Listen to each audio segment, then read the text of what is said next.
como tem passado? Eu estou indo bem, não como gostaria. Não é fácil ser o imperador Dom Pedro II nesses tempos de pandemia. Há décadas tenho lutado contra a cólera.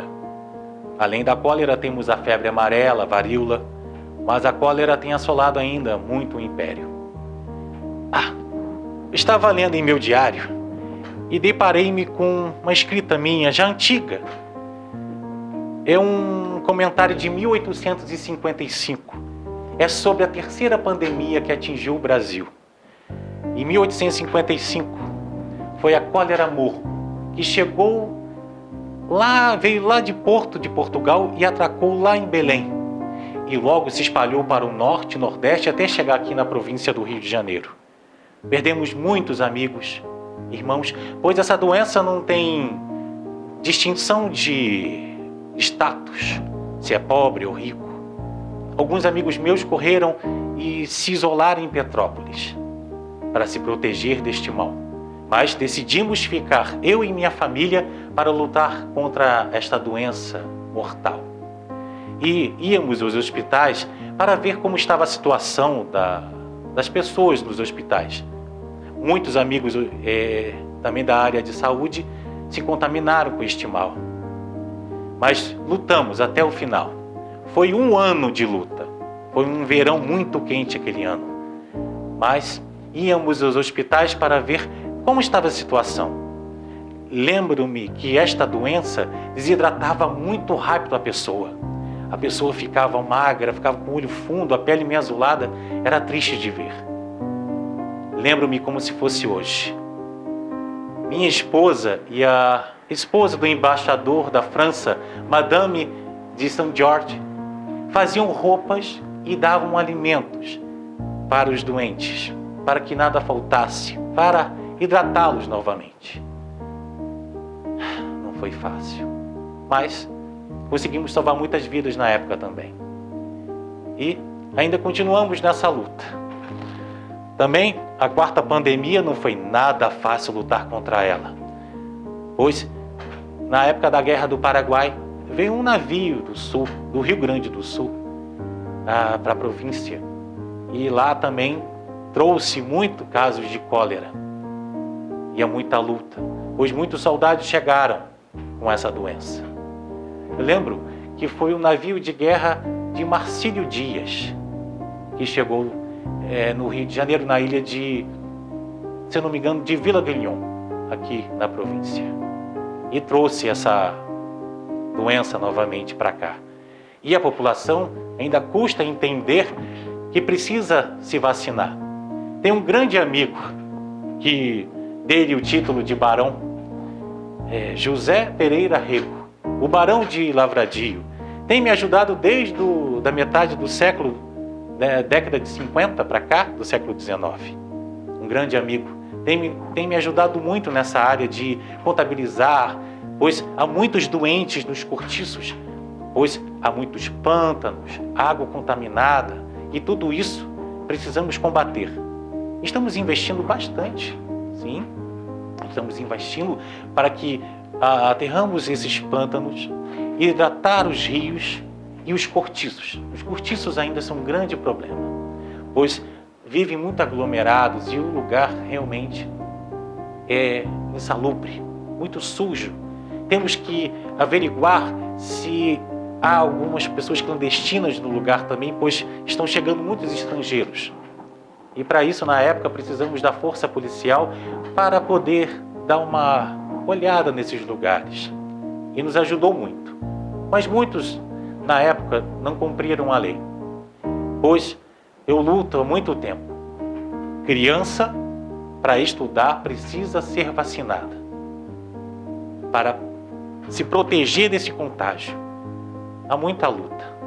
Não é fácil. Eu e minha esposa temos conversado muito, mas ainda há muita luta. Creio que agora vai chegar mais uma verba, pois essa pandemia também atingiu muitos municípios do Rio de Janeiro, Campos, São Fidélis, São João da Barra, Cabo Frio. Nesses lugares tem afetado muito essa pandemia, tem atingido muitos escravos, pessoas de trabalhos pesados, pessoas com não tenho muita saúde, problemas crônicos, tudo isso me preocupa. Investimos agora 2.500.000 réis para tratar de tudo isso. Tratar dos doentes, também tratar dos pântanos, tratar da água dos rios, enfim. Na época de 1855, perdemos em média, deixa eu ver aqui em meu diário, quase 5.000 pessoas. Quase 5.000, sim. E isso sem contar que alguns senhores de algumas fazendas enterravam os escravos e nem ficávamos sabendo disso. Mas agora que nós temos certas leis, facilitou um pouco. Ainda muitos não praticam essa lei, pois agora saiu uma lei que todo chefe de família tem que pagar 200.000 réis caso não vacine seus filhos, para proteger as crianças. Eu mesmo perdi um filho, aliás, 2 filhos, e provavelmente por conta desse mal. Eu sou amante da ciência e da cultura e, juntamente ao Barão do Lavradio, temos lutado bastante. Assim como o Louis Pasteur conseguiu a vacina contra a varíola, se não me engano, grandes amigos que eu tenho que vêm me ajudando nessa área de saúde. Há certos lugares que não é fácil chegar, porque quando chega a campanha de vacinação nesses lugares mais afastados, tem um caso, acho que foi em Minas Gerais, que perdemos a metade da população por conta de certas contradições dessas campanhas. Muitos não apoiam o Império, mas não é fácil que essas pessoas entendam que a vacina salva vidas. Muitas pessoas, pelo falta de entendimento, infelizmente não entendem que a vacina pode salvá-las. E elas fogem. Há casos, como eu disse, em Minas Gerais, que fugiam das suas próprias terras por conta dessa pandemia e achavam que tomando a vacina criaria uma bola aqui no pescoço e que contrairia rapidamente a doença pelo fato de tomar a vacina. É uma luta muito grande. Há pessoas que puxam para baixo, mas temos a força de grandes amigos aqui do Império. Todos bem sabem que eu apoio a ciência. O telefone tem ajudado bastante também em relação a isso. Espero que mais para frente espalhe esse bem, essa invenção para todos. Lembro-me até hoje, a vez que fui para os Estados Unidos viajar. Na verdade, fui para alguns lugares, Rússia, enfim, Itália. E nos Estados Unidos conheci um homem muito interessante, foi em Boston. O nome dele era Mr. Graham Bell. Era uma faculdade, uma escola de mudos e surdos.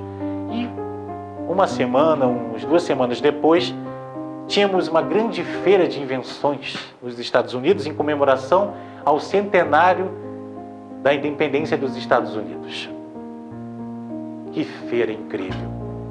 Quando ia embora, junto com alguns juízes, eu vi um estandinho no cantinho assim e vi o meu amigo Graham Bell. Uma situação um tanto curiosa. Era uma concha metálica e eu fiquei muito curioso em saber o que era aquilo. E ele disse, isto daqui é o novo aparato da voz humana. Eu disse, como? E como funciona? Ele disse, coloque assim na vertical, aproxime seu ouvido, pois tomarei distância de 100 metros e direi uma frase de Shakespeare. Ele tomou distância e disse, to be or not to be. E eu disse, isso fala, isso fala. Eu fiquei encantado com aquela invenção e quis trazer logo para o Brasil. Aos poucos tem crescido em certos lugares. Por enquanto, corpo de bombeiro, hospitais, lugares de utilidade, para ficarmos atentos ao que está acontecendo. Lembro-me também que ocorreu a 4ª pandemia em 1867, se não me falha a memória. É isso mesmo, 1867 para 1868. Um navio veio do sul, do Rio Grande do Sul, e trouxe também alguns soldados com esta doença. Agora, pelo fato de sair no jornal que explodiu essa grande pandemia, na época foi um pouco menor essa mortalidade, pois eram alguns lugares realmente isolados, em cortiços, algumas tabernas, enfim. Não era fácil. Mas estamos progredindo. Por mais que tenhamos lutado e continuamos lutando contra essa pandemia, é importante nos proteger. A higiene é fundamental. Lavar as mãos, se isolar, não ter muito contato com o outro por enquanto. Tudo isso a população precisa compreender. E compreender que daqui a pouco tudo isso vai passar. Vai passar. Daqui a pouco todos nós ficaremos livres deste mal. Eu tenho fé, pois desejo paz e prosperidade para o Brasil. É isso que eu desejo ver meu povo com saúde e forte para trabalhar.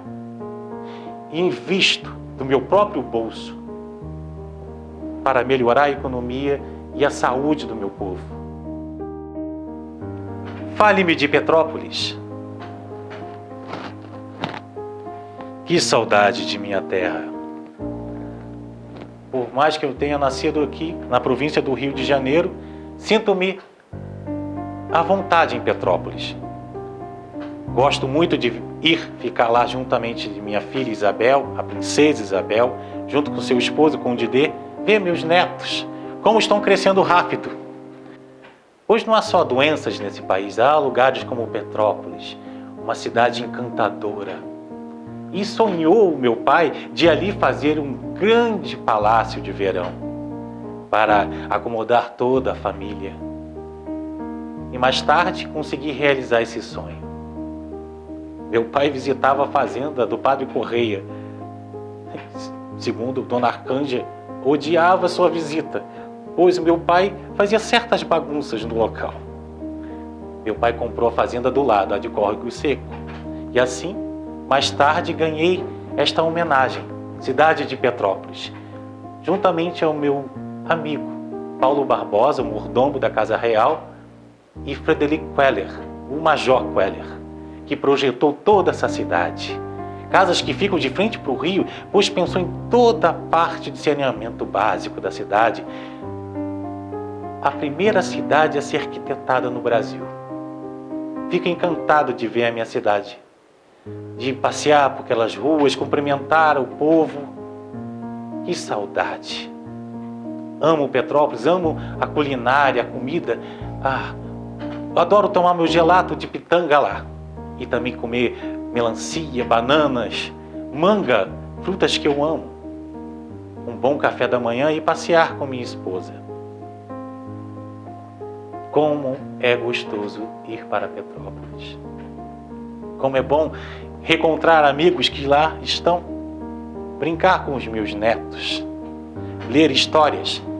Pois fiz a tradução da 1001 Noites. Sim, meus netos amam essa história. Contava para Isabel e sua irmã Leopoldina. Bons tempos aqueles. Por mais que eu tenha corrido, fazendo vários projetos para o país, ainda tinha tempo de contar histórias para elas. E tomar minhas canjas de galinha em tempos mais frios, pois amo canja de galinha. Mas voltarei para Petrópolis, pois lá é minha cidade.